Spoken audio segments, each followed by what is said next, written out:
band? Yeah, right. That's what I'm saying. Fuck yeah.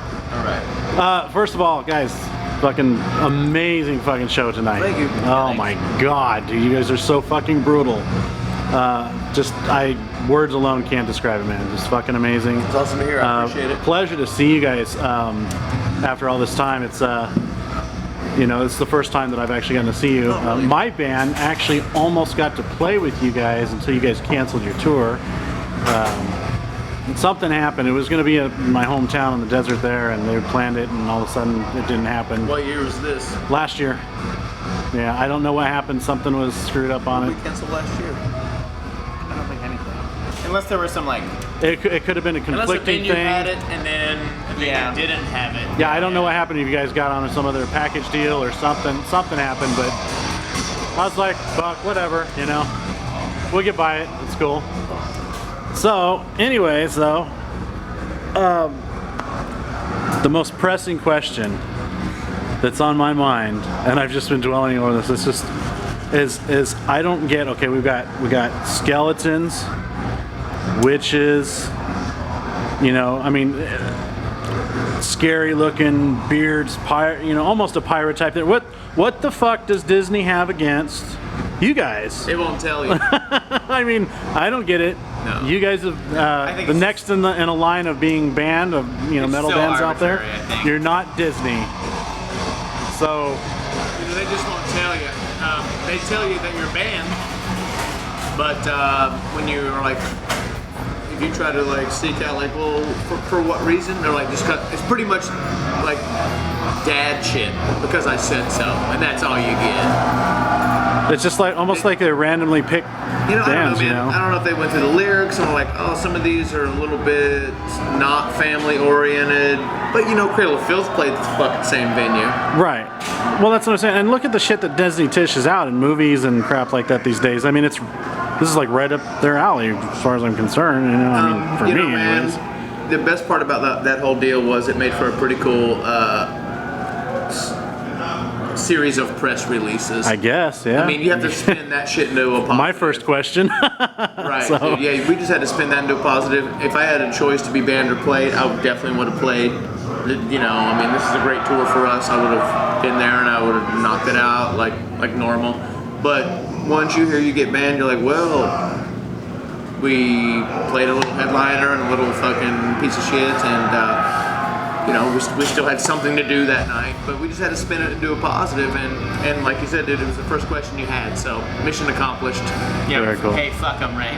Who cares, man? Fuck it. Yeah, we Now- played our own show, so fuck them. Right on, yeah, no, I mean, you know, it is what it is, you know, and, you know, I mean, I know fans were disappointed, but yeah, it does definitely generate some press Yeah, for I've you. definitely And been there. you're 10 times more popular now because of it. I Should wish send a I thank did- you letter to that's Disney. crazy. I wish I was 10 times more popular because of that. I'm like 0.1. But you guys are really paying your dues. I mean, you guys have been touring like non-stop for like ever. Do you guys Going ever? on 11 years, yeah. You ever think about taking a break? I mean, are you gonna? I mean, the breaks are it's got to there. take its toll It on you does, at some sure, point. Sure, it does. The breaks are there. We have a month off when we get home from this. Right. Before we go to like Asia and Australia and stuff. So Cool. You don't want to over like tour. That's a big thing. Is that a lot of bands go out there and just play and play and play, and you can't headline the United States 8 times on a 2 or 3 or 4 year record cycle. People just, you know, it needs to be a special thing. So we try and keep it special. You know, not do it too much, I guess. Make it an event. Very cool. Very cool. So let's talk. Since you mentioned Australia, and there's some interesting stuff developing now. You're going out with In Australia, Toxic Holocaust. Toxic Holocaust. Okay, so there's a lot of bands playing in Australia these days. You know. Yeah, they have a big fest called Soundwave. Big that's festival, happening yeah. in a few weeks. So that there's like a ton of bands on that. I think like it's everything from like Green Day to like Baroness and like Black Dahlia Murder and these like metal bands. that are playing. like Satyricon, War. Yeah. You know, it's a real diverse thing. We're doing a club tour though. Yeah, we're not part of we're doing Soundwave. just like a venue tour, not on like a outdoor festival type thing. It'll be our first time in Australia. I don't really know if it's like these days, like all of a sudden everyone's going to Australia, but it is something that a lot of bands are doing, and it's got to be for a reason. Yeah. I found it interesting. It's just Australia keeps coming up in the news, recently, and I have a friend out there who's just out there for the NAMM show, so I don't know. For some reason, there's a buzz about Australia. I guess the most recent We'll thing find is out soon. Megadeth not taking Newsted out. I heard some kind of shit like that, but man, I'll read it if it's there, but if I miss out on it, whatever. I'm trying to concentrate at the Skeletonwitch house. Cool. Now, tell me about it. I'm a fan of the band. I've listened to the albums, all that, but I've got to know about the name. Is it just that it's the most brutal fucking metal sounding name ever, or is there more to it than that? There's definitely not some deep philosophical, the skeleton represents this, Right. and the witch represents this. You combine the two, that makes this entity. It actually just came from a friend of ours way back. Nate was in a band called Circusorin before Skeletonwitch, and with this same kid. And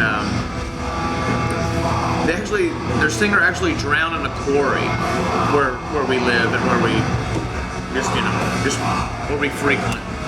So that band obviously would be then done, and so Nate Scotty and Nate went to the same college at the time, so they started playing together, just guitar-wise and shit, and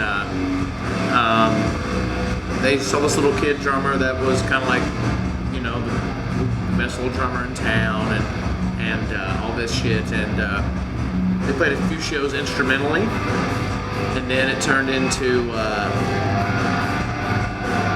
we need a fucking band name. I wasn't even involved at this point. It was just instrumentally, and the main kid in Circusorin, the band that he was in before, was like, oh, saw him play, and was like, oh, dude, it was just so metal. I just used to have this big metal name, and he started just throwing shit out, and he was like, what? Do you remember any of the other names? Yeah, he was like, how about I got a great, Ted was like, his name was Ted Reif. Ted Reif coined the name Skeletonwitch, but before he was like, you should all speak in German accents and call your band Hard Shocker. I'm like, that's not or you should call it Bone Storm. I'm like, Bone Storm? That is what the fucking, the video game in The Simpsons where Bart just had to have. No, we're not gonna call it shit Bone Storm. And he's like, well, it needs to be something like super this or that. How about skeleton something? And it just was like about Skeletonwitch. So they're like, you know what? Fucking ain't right. We'll go with Skeletonwitch. And then we started playing some local shows, and then they brought a singer on, which thank fucking Christ it was me. Because I was done working fucking warehouses and construction and framing houses and concrete and just all this fucking shit I couldn't stand. And it was just like, you'd play a show, and then kids in town, this little college town, would be like, Skeletonwitch. Like you'd be walking down the street and shit. I'm like, dude, people are feeling it. We're gonna go with it. Cool. So that's the origin. Awesome. And now I wouldn't want another name in my fucking life, man. But it was just kind of a weird, that's kind of crazy how that kind of birthed itself. Cool. Very cool. It's always interesting to get the background story on things. If you just, some bands, just pluck stuff out of the dictionary, so at least there's a little bit of history there. Yeah. Awesome. Good to know. Let's write it where no one can even fucking see what it says. So let's talk serpents. Yeah, let's do it. For a minute. I had a dream a couple nights ago that I got bit by a snake. I think it was a premonition of coming to this fucking show. Just saying. So tell us about the new album. Brutal album. You guys are definitely maturing. In a good way, I'm saying you're coming along. I'm not maturing, I'm getting old. I'm getting younger. I'm like Benjamin Button.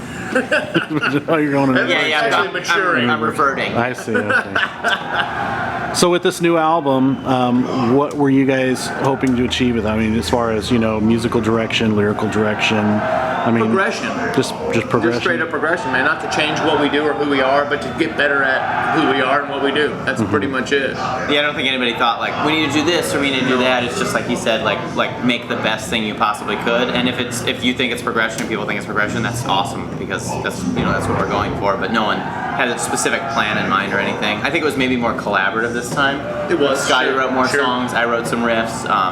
We had more ideas, like when we rehearsed the songs, we were like, let's do this part 8 times because it suits vocals better. Let's put a solo over this part. I think we worked on that a little bit more, maybe than we have on past releases. Rehearsed the songs a little bit more. Oh yeah, we definitely went to the studio more prepared than we've ever had. Yeah, we finished and I think early. it shows, actually. Yeah, real prepared. We did our homework this time. Now, when people, of course, look at you, I mean, the metalheads, I mean, everybody is family, right? You know, but obviously, you know, you're going to get looks when you walk down the street in certain areas. And Truck stops for sure. Yeah, truck stops for sure. Yeah, but you guys are just a bunch of nice guys from Ohio, right? Yeah. I held a door for an old guy at a truck stop and he said, asshole, when I held the door for him. Yeah. So, yeah. Isn't it funny how people will perceive you? You know, even when you can just be human and be a person. I've known that with other people too. It seems to ring true for you guys as well. That I mean, definitely geographically more than the South for sure. That's probably exactly where what Evan's talking about. I'm sure that didn't happen in, let's say, Pennsylvania. That was probably in Texas. Yeah. I think it might have been. You know what, man? Whatever. If someone wants to be like, that means they're probably not gonna fuck with me, and you know what? I don't want to fuck with. Yeah, so. it's not. I guess it's not the '80s, like where like if you have long hair, like a mohawk or something, you get just the living shit kicked out of you. No. Like it's 2014. You see dudes with that would be tattoos something. and long hair, yeah. But That it's would not be like something. now the new warriors or extreme is the something. beards. Everybody's got to have a beard. Dude, I've had this beard since Skeletonwitch started 11 years ago. Awesome. Me too. This is not. Since I joined Skeleton. You've been trying since then, right? Yeah, since I joined Skeletonwitch. What do you think? Yeah, dude. I'm not on the beard trend. I know what my face looks like, and I prefer it this way. I ride motorcycles. This is definitely not a like some fucking truck stop T-shirt that says "bearded for her pleasure" type of thing. Man, fuck all that. I've had this shit forever. Just whatever. It's not style. Very cool. Well, guys, I thank you so much for your performance tonight. Yeah, we had a the good album's time. Great hearing all this music live. Fantastic. Cool, man. Had fun. See you guys next time you come around for sure. I know you just never stop. So. Yeah, hopefully we'll be back. Yeah, back That's this the year. name of the game, man. You got to keep the ball rolling. Yeah. In this industry, when it comes to a metal band, I guess absolutely. that's pretty much what's going to do it for you, right? There's no work like hard work, And these days, you kind of have to work a lot harder. I mean, with the way the record don't, industry you're done. is, because all the piracy that's out there and all that. absolutely. You guys should write a song about killing the pirates or something like that. Music. There'd probably be some pirate band that was like, oh, they're talking about us. I don't need that, but Right on. yeah, you just gotta keep fucking beating the street, man, and Staying hungry. yeah, just living for it and loving it, and sometimes your dick gets in the dirt, but when your dick is in the dirt, you gotta think, where would I be if I wasn't here? And that would be something that you don't love. So a bad day on tour is better than a good day at some job you hate. Very cool. Very cool. Thank you guys so much Sure. for the interview. Yeah, thanks a lot, Appreciate man. it.